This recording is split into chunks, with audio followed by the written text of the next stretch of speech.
I'm making efforts to figure out what the hell it is that I do when I write. Hey Allison, today we're going to do a little bit of a cooking experiment. I'm going to make some potato soup. It's one of your personal favorites.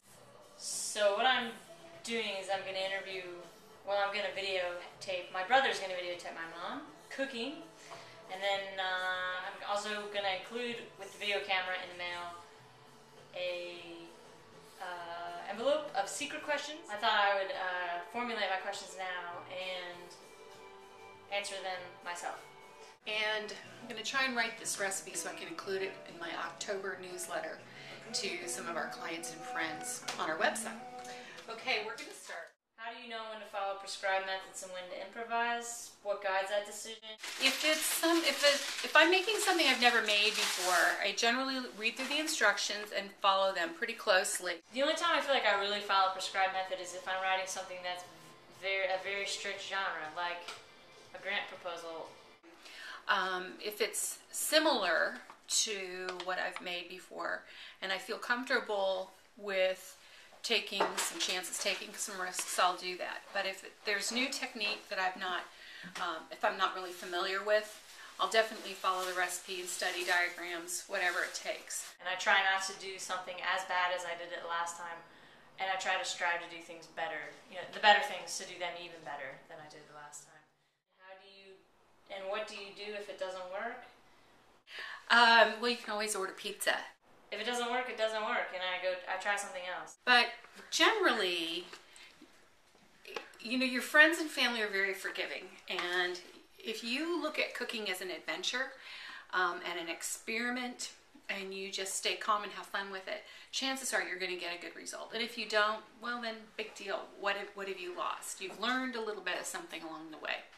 So I think the important thing is to not be afraid to try something new and just to take a deep breath and go for it. How much do you prepare for a composing event, and what does that involve? How much do I prepare for a composing event? I don't feel a lot of pressure to really refine these questions. Well, not sure what you mean by that. But I have the advantage of, I think, that I know how she'll respond to my language. But I'd like to have my supplies on hand so that I have everything at my fingertips. It's really hard for me to know how much I prepare. If I don't really understand an ingredient, I try to read a little bit more about it so I know how it's used and how it should taste. Reading, I guess.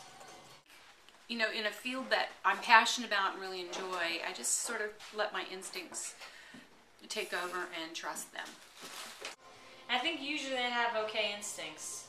To wash my hands. I like to tidy up.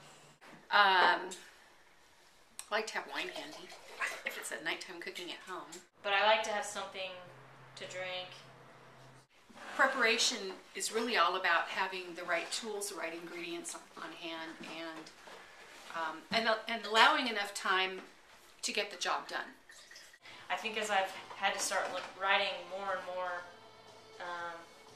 since starting grad school, I've had to learn to really maximize my time and to just not waste time. If you like to accomplish a lot in your day, you don't want to spend hours preparing one thing.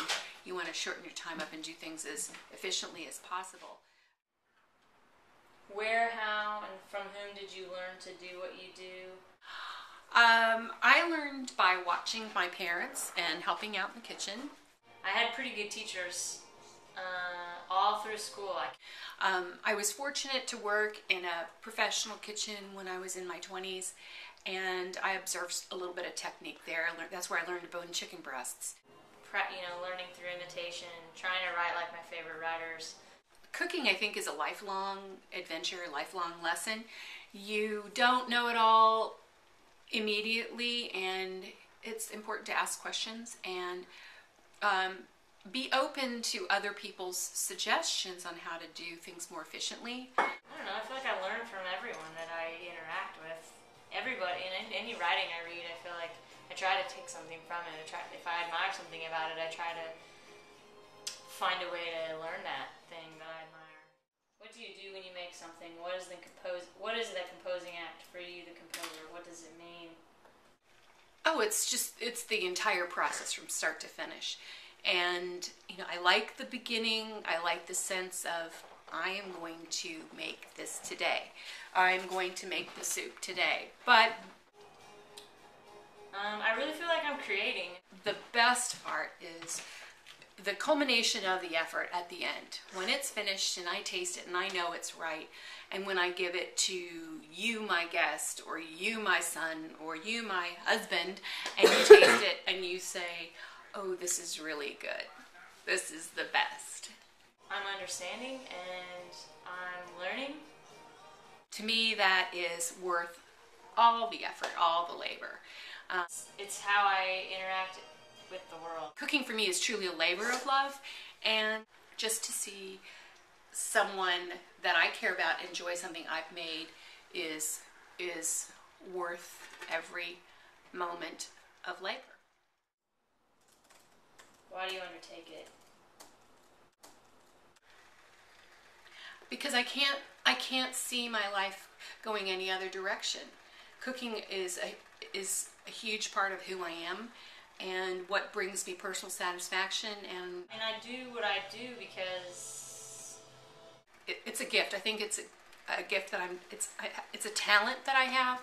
It's hard to talk about because it's so much a part of who I feel like I am that it's hard. I don't know how to articulate it, I guess. But to be able to share that with other people is very need-based. It's delicious. Thank you, sir. Okay. Okay, here we go.